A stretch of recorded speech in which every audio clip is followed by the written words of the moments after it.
Satu-satunya ibadat ni, selawat ni, satu-satunya ibadat yang umat manusia buat dan Allah buat. Kita tak perasan bila Tok Khatib, Tok Bilal duk baca innallaha wa malaikatahu yusalluna 'alan nabi, sesungguhnya Allah dan para malaikat berselawat. Kenapa Allah berselawat?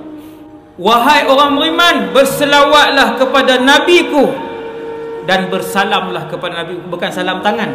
Allahumma salli wa sallim ala sayyidina Muhammad. Ya Allah, selawat dan salamlah kepada nabi kami Muhammad. Bila sahabat tanya, ya Rasulullah, kami nak berselawat kepada kamu macam mana?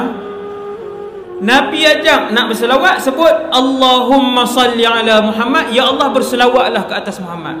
Pasal apa Nabi bila ditanya oleh sahabat, Nabi tak ajak pun cara untuk kita sebut, tetapi cara berselawat itu bunyinya ialah ya Allah berselawatlah ke atas Muhammad.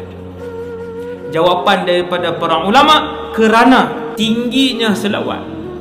Semua umat Nabi Muhammad kena tahu benda ni. Nabi pun sebut, wahai Abdul Rahman, atani Jibril. Tadi Jibril datang. Dia datang dan jumpa aku. Fabasyarani. Jibril bagi tahu satu berita gembira. Dia kata, wahai Muhammad, sesungguhnya mana-mana di kalangan umat kamu yang berselawat kepada kamu, Allah akan berselawat kepada dia. Hak ni keistimewaan besar yang kedua, selawat. Mana-mana umat kamu yang sebut Allahumma salli ala Muhammad, pendek ya?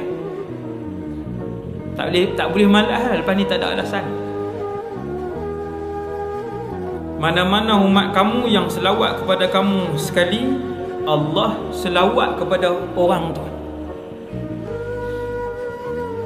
Subhanallah.